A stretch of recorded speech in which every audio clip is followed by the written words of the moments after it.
202 தொகுதியிலே என்டிஏ கூட்டணி வந்து வெற்றி பெறும். இது அதிகப்படியான ஆசையா கூட இருக்கலாம். இங்க தமிழ்நாட்டுலீங்களா? எந்த பாஜக தலைவர் சொல்லியிருக்கிறாரு? அதான் சொல்லியிருக்கலையே, அவர் இன்னைக்கு மாநில தலைவரா இருக்கிறாரு. அவரோட நிர்வாகிகளை தொண்டர்களை குஷிப்படுத்துறதுக்கோ உற்சாகம் ஊட்டுறதுக்காண்டி அவர் சொல்லலாம். ஒரு காலம் இன்னைக்கு தந்தை பெரியார் உளவிய மண்ணில், பேரறிஞர் அண்ணா உளவிய மண்ணில் இது ஒருபோதும் நடக்காது. அங்க பீகார்ல நடந்த மாதிரி இங்க தமிழ்நாட்டிலேயே பண்ணிடலாம், இங்க கேரளால பண்ணிடலாங்கிறது அது கண்டிப்பா நடக்கவே நடக்காது. இன்னொன்று என்னன்னா, பீகார்ல நீங்க சொல்லலாம், பீகார்ல இவ்வளவு அமோக வெற்றி பெற்றிருக்கிறாங்களே, அங்க எப்படி முடிஞ்சதுன்னு சொல்லலாம். நீங்க நல்லா ஞாபகம் வச்சுக்கணும், இந்த தேர்தலுக்கு சில மாதங்களுக்கு முன்பு, பீகார் தேர்தலுக்கு சில மாதங்களுக்கு முன்பு அங்க கிட்டத்தட்ட 1,25,00,000 பெண்களுக்கு 1,25,00,000 பெண்களுக்கு 10,000 ரூபாய் வந்து நிதி கொடுத்திருக்கிறாங்க. இது கிட்டத்தட்ட 12,100 கோடி இதுக்கு செலவு பண்ணியிருக்கிறாங்க. இது போன்ற ஒரு இதை வந்து வட மாநிலங்கள் பார்த்ததே கிடையாது. பீகார்ல தொழிற்சாலைகள் கிடையாது, கல்வி கிடையாது.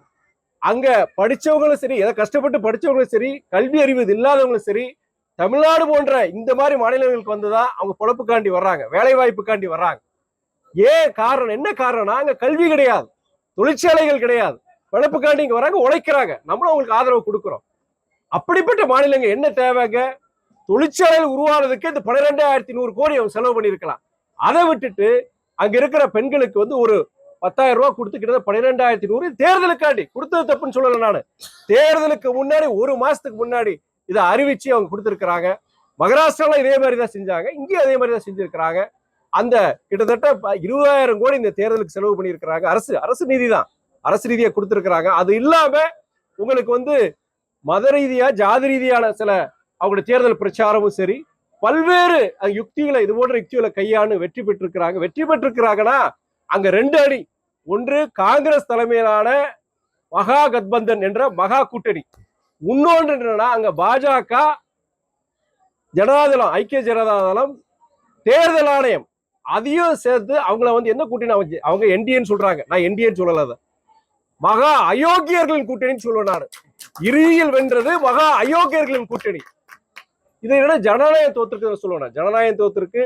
இது போன்ற இது வந்து கண்டிப்பா இது பிற மாநிலங்களை, குறிப்பா தென் மாநிலங்கள்ல இதை கொண்டு இது சேர்க்கலாம், இது மாதிரி வெற்றி பெறலாம் நினைச்சாங்கன்னா கண்டிப்பா அது நிறைவேறாதுன்னு நான் சொல்லுவேன். எஸ்ஐஆர் திமுக கட்சிகள்லாம் வந்து எதிர்ப்பு. இந்த நிலையில இந்த போதபடியை இன்னைக்கு வந்து தாவேகா சார்பில் ஆர்ப்பாட்டம், ஒரு அதனுடைய கட்சி தலைவரே வந்து அதுல வந்து பங்கேற்காம இருக்கு. இதை பத்தி உங்களோட கருத்து? இது எஸ்ஐஆர் இதுல பங்கேற்கலன்னா, எஸ்ஐஆருக்கு எதிரான போற ஆர்ப்பாட்டத்தில், அதாவது என்னடா, நான் பலமுறை சொல்லியிருக்கிறேன். நான் சகோதரர் விஜய் பொறுத்த வரைக்கும் மிகப்பெரிய ஒரு திரை நட்சத்திரம். அவர் பின்னாடி லட்சக்கணக்கான ரசிகர்கள் இருக்கிறாங்க. அவர் மேல ஒரு நம்பிக்கை ஏற்பட்டிருக்கு, அதான் இளைஞர்கள். அதே வேளையில அரசியல் வேறு, சினிமா வேறு. அரசியல்ங்கிறது ரொம்ப கடினமான ஒரு பயணம். ஒரு இதுல வந்து அவர் வெற்றி பெறணும்னா நேரடியாக மக்களை அவர் சந்திக்கணும். அதே வேளையில் இது போன்ற மக்களுக்கு நம்பிக்கை ஊட்டுகின்ற வகையில் இது போன்ற ஆர்ப்பாட்டங்கள், போராட்டங்கள் அவரே நேரடியாக கலந்துக்கிட்டாதான் அவங்க இயக்க தோழர்களுக்கு ஒரு நம்பிக்கை ஏற்படும். அதே வேளை அவர் 2 சொல்லியிருக்கிறார். கொள்கை விரோதிங்கிறது மதவாத பாஜக சொல்லியிருக்கிறார்.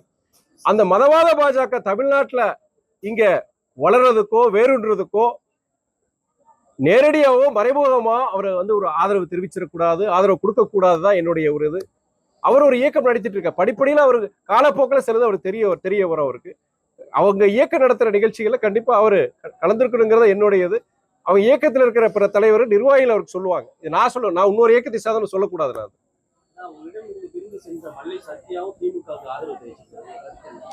அதாவது எங்களை பொறுத்த வரைக்கும் என்னன்னா, அவர் வெளியே போயிருக்கிறாரு, அவர் ஆதரவு தெரிவிச்சிருக்கிறார், அவருடைய உரிமை.